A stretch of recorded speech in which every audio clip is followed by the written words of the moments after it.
What's happening, y'all? It's your boy Scorpius, and welcome back to another episode of the Scorpius School of Slamcrafts. In our last two episodes, we covered the fundamentals, basic currencies, how to recognize valuable mods, identify the right gear bases, and broke down affixes, mod tiers, item levels, and so much more. But today, we're going beyond individual orbs and mods. We're diving headfirst into all the major crafting systems in Path of Exile 2.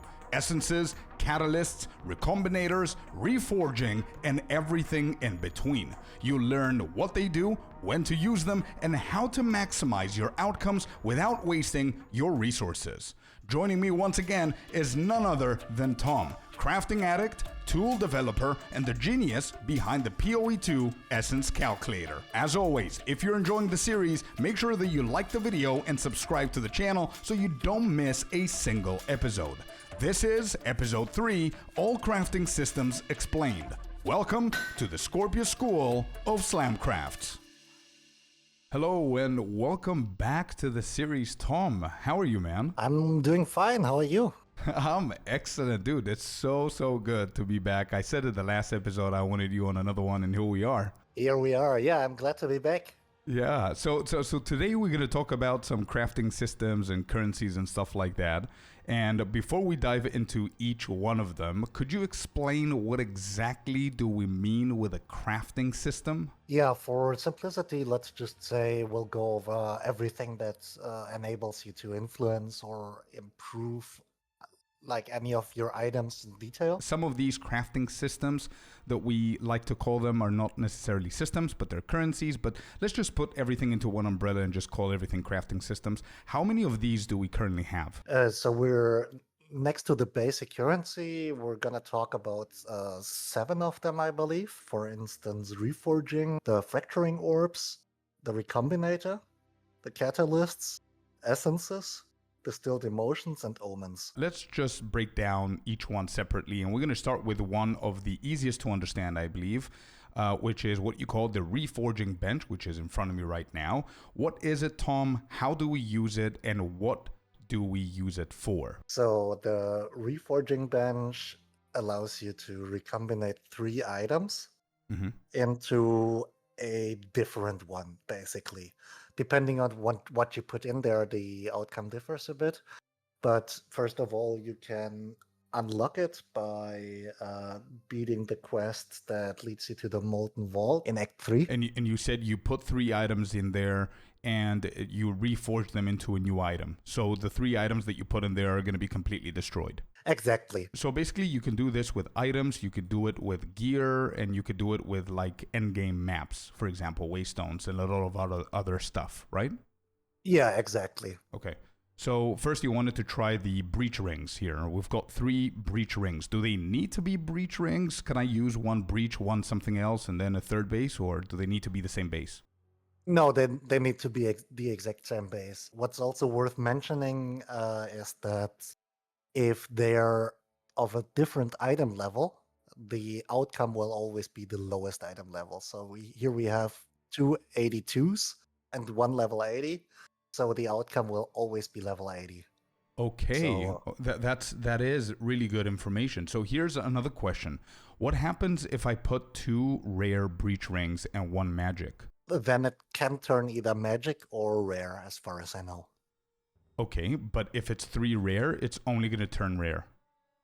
Yes. Cool. So this is the Reforging Bench, the first section of it with gear. And you could do this, I assume, with any kind of gear. Bows, helmets, chests, amulets, everything. Yeah, exactly. Just has to be the same base. Got it. So Okay. you can also do this with runes, for example. And for soul cores and essences, it gives you a random one. And also, we know that it also reforges our waystones, the endgame maps that we find later on once we complete the campaign. You always put a level lower, and whenever you reforge 3, it's going to give you 1 of a higher level. Yeah, exactly. That's basically it. Okay, so that's the Reforging Bench. Going away from a feasible system, I would say, that it's in your hideout, let's go to a currency that does a lot for crafting, and that's one of the newer orbs that came to Dawn of the Hunt 0.2, which is fracturing orb. So my question to you, Tom, is how do we use these fracturing orbs and where do we find them? So basically, you can find the fracturing orbs in your mapping device and find the nexus of corruption and cleanse it.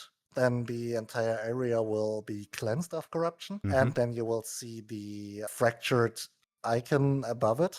And that will basically tell you that there's going to be or can be mobs that can drop fracturing orbs. Okay, and what does it do? So basically, these let you fix one specific mod on your items to never be changed again. So it's like lock it in. And no matter what you do, nothing can cause anything to that mod to change. It just locks it in. Exactly. Excellent. So I did prepare a couple of breach rings here, and I think this way people are going to be able to understand what we're doing. So you're saying, Tom, that we want to hit the flat damagers. So for example, on this breach ring, we want to hit the 2 to 53 lightning damage to attacks.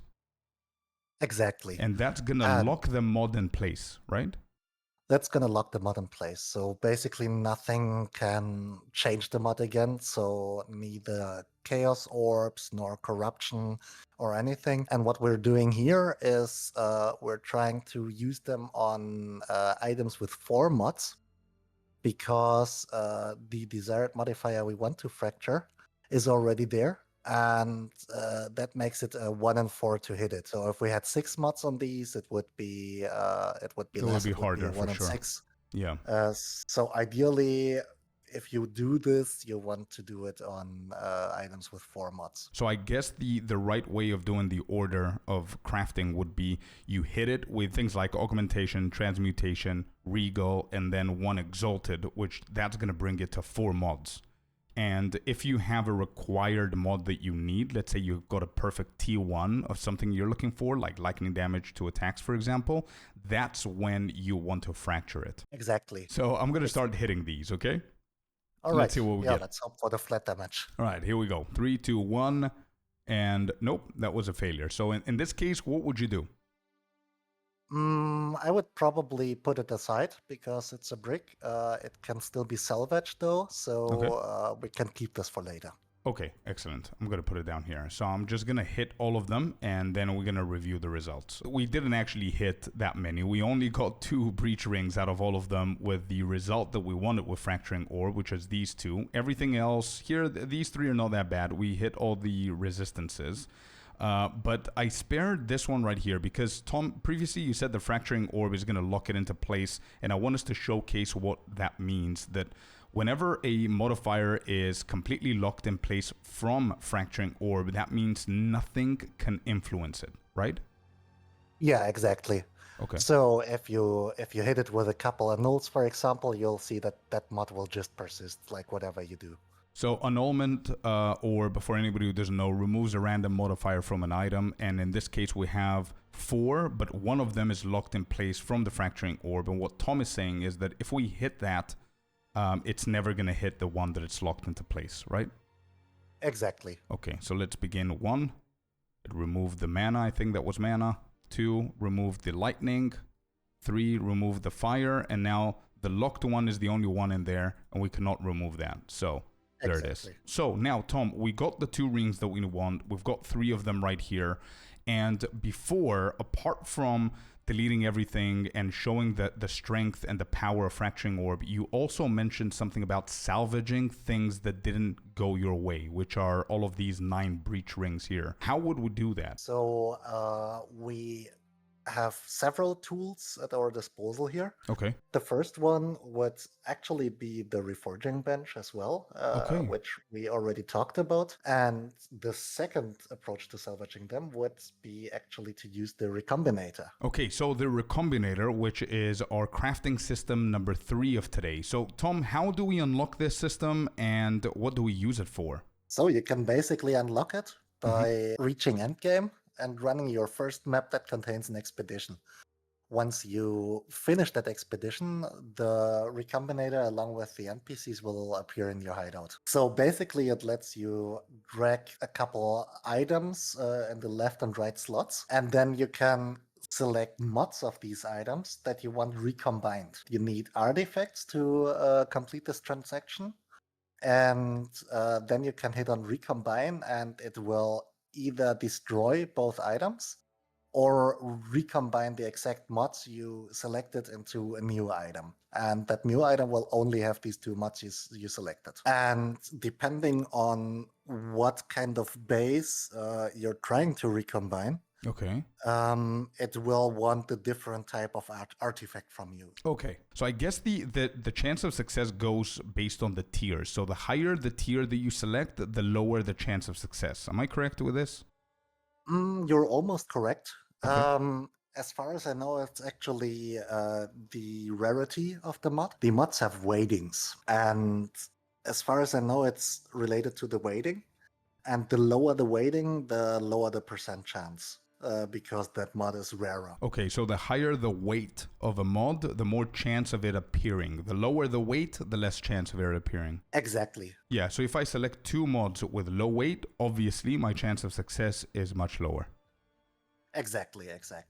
Got it. Okay, perfect. So if this succeeds, actually it's going to try to recombine them and give me a breach ring with cold resistance and lightning damage to attacks because that's what I chose. And that also means that our previously fractured mods, one of them will stay. Oh wow! So now what we're doing is recombining.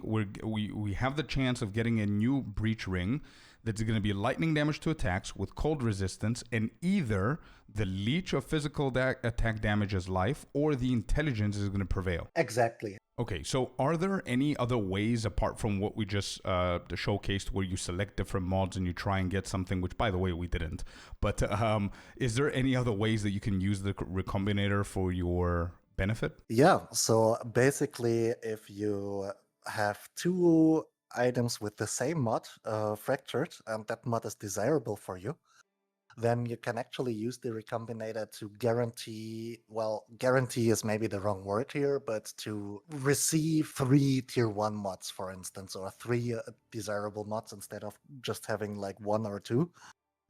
So it gives you more or less a head start. Yeah, in this example, we have fractured lightning damage and double rarity. And if we recombine and succeed, then we have a pretty decent ring. Yep, and that's another failure. Anyway, that's another lesson for you that most of the times, like Tom said, it's going to brick, so you need to do it sufficient amount of times for you to potentially get a success. But that's basically it with recombination. Okay, next up, the fourth crafting system, which is once again an item and a currency, is what we call the catalysts. How do we use them and where do we find them? So catalysts are basically used to strengthen certain mods on jewelry. So you can, for instance, pick a random ring and pick a random modifier you want to enhance on that. Okay. And in this case, we have the Reaver Catalyst, which increases quality for attack modifiers. And if we apply that to our Breach Ring, which, by the way, is a special piece of jewelry, because usually the minimum quality of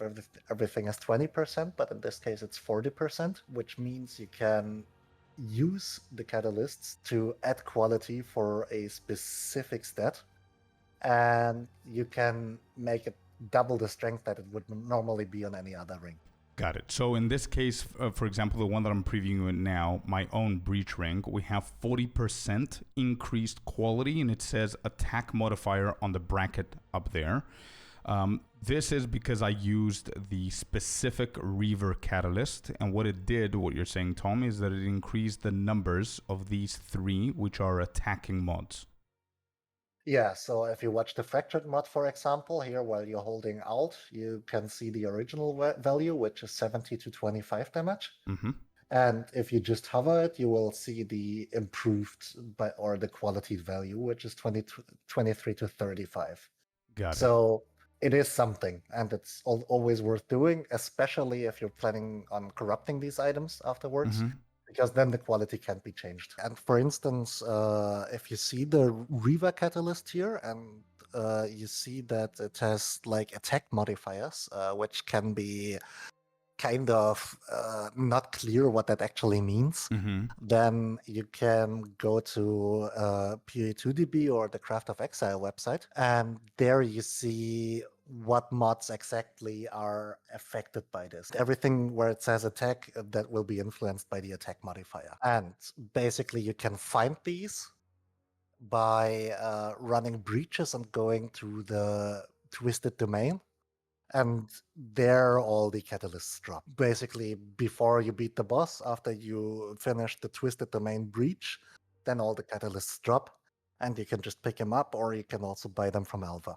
If anybody wants to see them, it's very easy. You could just hover all of them. We see the first one is life modifiers, which means that anything with leeching and maximum life and all that stuff, that's what's going to increase. Attributes, we have all the strength, intelligence, dexterity, all that stuff. Then lightning modifier, caster modifiers, I think they're pretty straightforward, but these are all of the catalysts, and you only use these for your rings and your amulets. Moving on to the next one, which is one of the most exciting ones for me, and definitely one that I'm really looking forward to see what GGG is going to do in the near future, is the essences.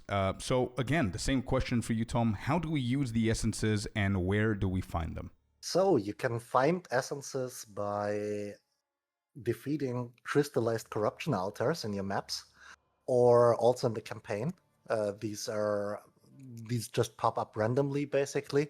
You click on them, and then some rare mobs spawn, and if you defeat them, these drop essences. Okay, and how do we use the essences? We use them directly on the items, or do we add them afterwards? So most essences can be used on either white items or blue items. Okay. So basic bases or magic bases. And what you do with them is you target a specific set of mods. You can basically target these mods of a certain group. For example, you can add lightning modifiers to an item. So if you have a white item, then you use the lightning essence to specifically only target these mods.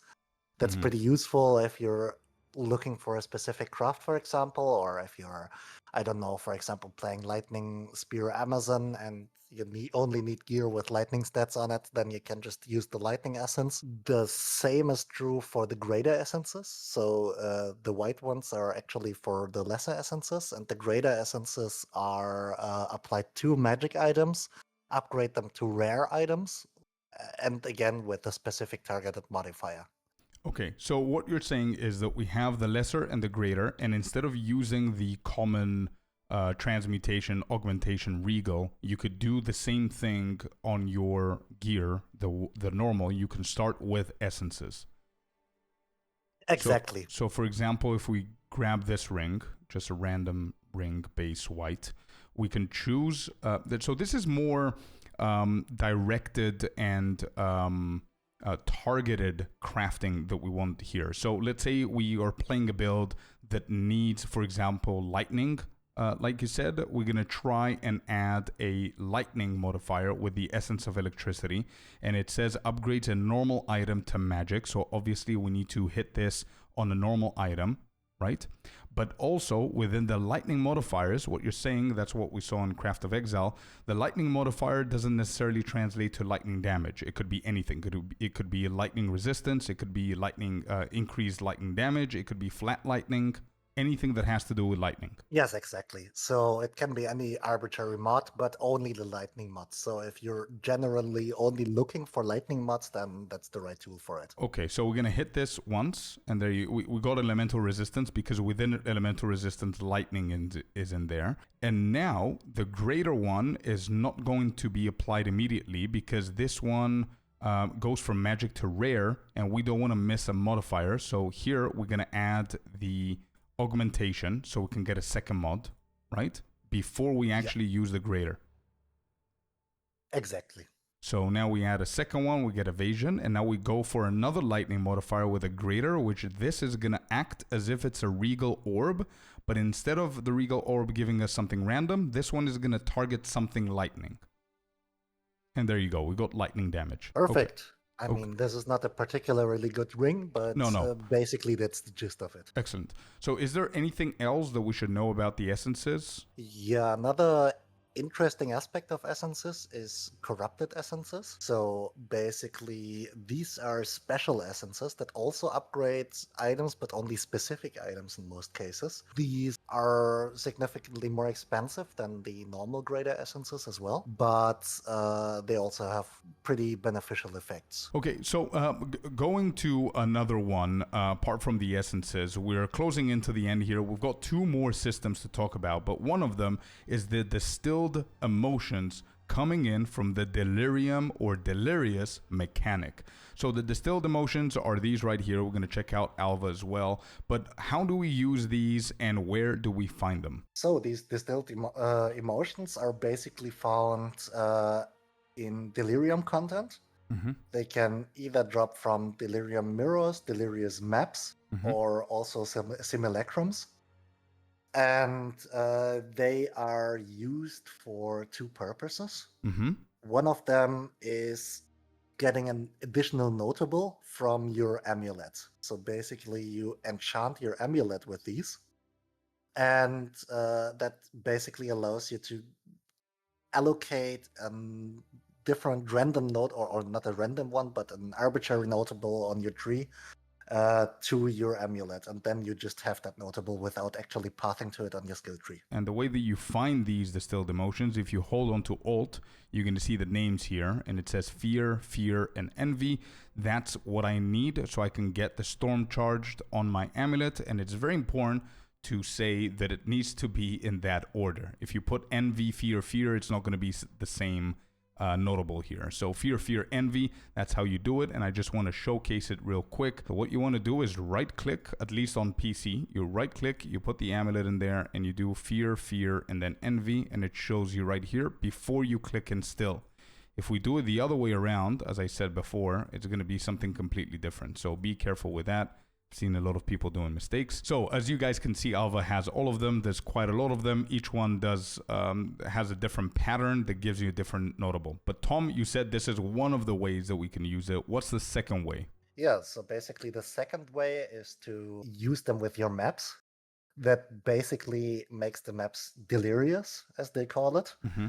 And that means that the monsters in these maps will generally deal more damage to you, but it also gives you some bonuses. And that really depends on the emotions. There's a whole list of what all these emotions do to your maps on the PoE wiki. Very useful for if you are target farming a specific content, like for example rituals, then you always want like a lot of pack size, for example. Yeah, so and correct me if I'm wrong, it's not only the mechanic that people want to focus, like breaches and rituals and stuff, it's also the tech that they want to play. So for example, what I used to do is I was map farming for loot.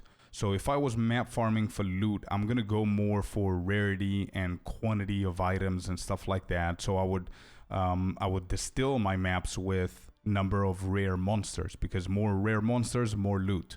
And then I changed complete my tech going for XP farm, which means that I need as many pack sizes as I possibly can. So I would start distilling my maps with Distilled Guild, which is very similar, by the way, to what we showcased with the amulet. You just open up, you click on one of the distilled, it opens up the instilling window. And you just add in your map, you add the distilled that you want. And by the way, here you can combine, you can mix and match. You can have 3 guild, you can have 1 guild and 2 paranoia, you can have whatever you want. Whenever I click instill, you can see the map changing with a cloudy effect on it. And now it says here 24% increased pack size. However, players in area are 27% delirious. This is what makes it harder for players. There's more monsters, they attack you faster, harder, stuff like that.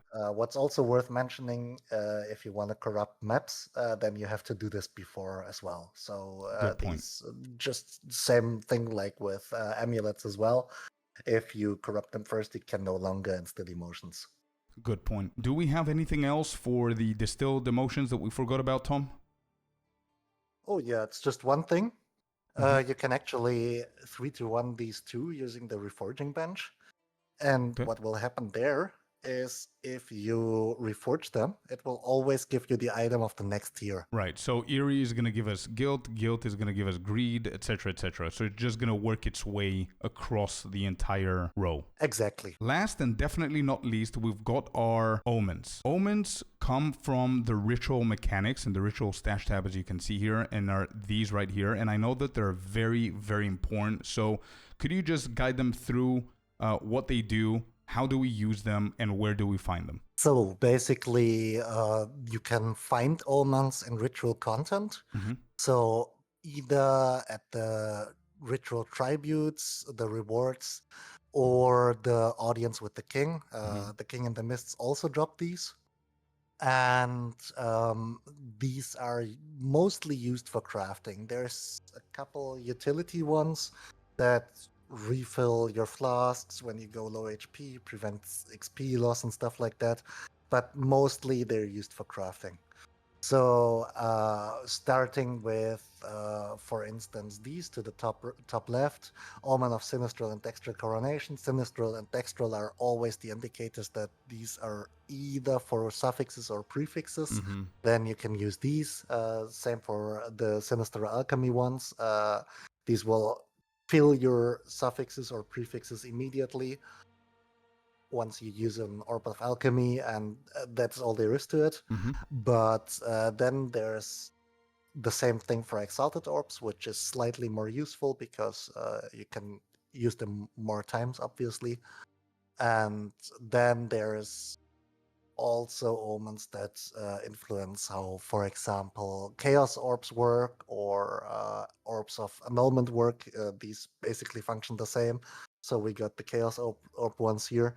And basically you pull them into your inventory and right-click them, and then you do whatever the omen says it's for. You said that these are some of the most important omens. Obviously, we talked about some utilities here. I know that the most popular one and one of the best tips that I can give to new players is try always having an omen of amelioration in your inventory whenever you're doing maps around level 90 and above.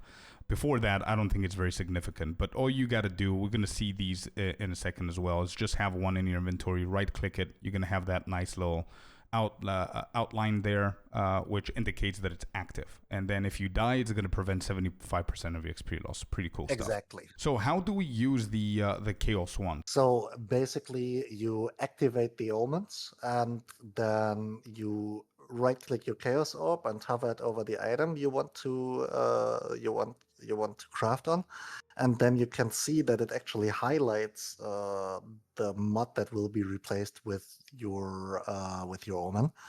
In this case, we're using an Omen of Whittling, but you can also target the Chaos Orb to only remove prefixes or suffixes by instead using, for example, Sinistral. And there you can see again, it highlights all the mods, and same thing for the last one, it highlights all the suffixes. Now, what's also important to note is that with the Omen of Whittling, you can actually use it together with the Sinistral and Dextral Omens.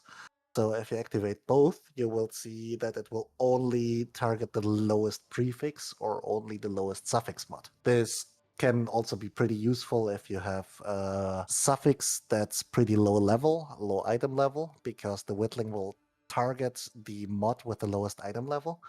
But you don't want to remove that because it's actually a mod you want to keep. You want to remove another one. And this also wraps up what we did previously with the Recombinator and the Fracturing. Usually, if you want to profit craft like high tier items, or also like mirror tier items, for example, recombining 3 mods together. So one Fractured mod, which should usually be the lowest item level mod. So you can see here, for example, that +2 level of all melee skills has item level 42, which is fairly low. So the Omen of Whittling, if all the other mods are tier 1, it will always target that. So if you want to craft some gloves that have +2, then you need to fracture that one. Right. So what you're saying is that whenever you're fracturing an item, if you get something like the gloves, for example, and it gives you +2 levels of all melee skills, and you have also lightning damage tier 1, it would be better for your fracturing to hit the +2 level of all melee skills because you need it for your build, for example. And if it doesn't fracture it, then your Omen of Whittling is going to want to remove that instead. So by fracturing it, you guarantee that. Then you also guarantee your lightning damage, flat lightning damage, because it's tier 1, it's never going to be removed. And then you have an easier time to craft something better later on. Exactly. Right. And I believe that will be discussed in more detail in one of the later episodes of this, but that's basically what they're used for. So the combination of fracturing and recombinating and whittling, that's basically the overview. So now that we covered these, we do have one more layer that we can showcase here through Alva. There are what we call the special omens. So what about these? Yeah, these basically just add special effects to your mapping experience. So, for instance, that one grants an additional effect to the next shrine you click, or there's the Omen of the Hunt, which will make a possessed monster release its Esmeri spirit again. Right, so it's all of the mechanics in the endgame, right? Yeah, it's just endgame mechanics, like slight buffs to them. If you're target farming anything like on your Atlas tree, then it's probably a good idea to run these as well. The last Omen we haven't talked about is the Omen of Corruption. Like we covered in the previous episode, it basically removes the chance of nothing happening when you use a Veil Orb. When the price of the Omen and the Veil Orb itself is lower than the actual item, then it starts to be useful to do this or profitable. So, like, if you're corrupting 1 exalt items and the Omen of Corruption is like 20 exalts, then don't do it. But once you spend more than 20 exalts for the item, then it is useful to do it. Yeah, understood. Okay, well, I think we covered the majority of the systems today, Tom. And out of all of the crafting systems that we spoke about today, which ones do you think that GGG needs to take a closer look and either fix or improve? That's a good question. I think the most important part is that all the little traps that that we talked about today, like for example that you always get the lowest level from reforging, or that you can't apply any more catalysts or stuff like that. That this should be at least like documented somewhere. Because right now you can only find us out by trying and having some frustrating experiences, I suppose. So stuff like that. It would be cool if you get all that information in-game beforehand, or at least like part of it. But other than that, it's kind of a bummer that you can only really start crafting seriously after basically being rich. So omens are still quite rare. I mean, on one hand, it's kind of cool to like have that privilege, I guess, but on the other hand, it's just gatekeeps crafting from a lot of players. Well, from my side, to be honest, one thing that I would say that I would love to see improvement, a very specific thing for me, is the Recombinator. I think that the mechanic of the Recombinator is really cool. It's very interesting, and it's very disappointing with its result. I mean, I understand that the more you do it, the higher chance of you being successful. But I would love to see the Recombinator introduced earlier in the campaign, and maybe, I know that it's tied with the expedition, so I don't know if I'm asking for too much here, but I would love to see the Recombinator not having the expedition currency, but instead doing it with gold, for example, for the early campaign, so people can experiment, have fun with it, brick a few items that don't really matter in the early stages, have some success, have some hype, that, you know, that oh shit moment whenever you're level 37 and you just hit your first recomb. That would be pretty cool for the campaign, I think. And then once you go into endgame, maybe they introduce the option of, instead of using gold, you can also use this, so people can, save up some money for whatever else is going to come out for gold. But that's one thing that I would love to see an improvement on. Well, Tom, thank you so very much for today, man. It was an amazing episode. Once again, we learned a lot of things, we discovered a lot of things, and we covered a lot of things. Hopefully we helped a lot of people. But thank you once again for having a blast today with me with another episode, man. It was my pleasure, sir. Thank you too. Thank you very much. Hopefully we're going to see you very, very soon in the near future as well for another one. Yes, I will be here. And that's gonna wrap it up for episode 3 of the Scorpius School of Slamcraft. Huge thanks again to Tom for breaking down every major crafting system in Path of Exile 2. Next episode, we'll be diving into price checking and mod evaluation. So whether you're crafting to trade or surviving in SSF, you definitely don't want to miss it. So make sure that you like the video and subscribe to the channel. Thank you all for watching, and I'm gonna see you guys on the next one. Peace.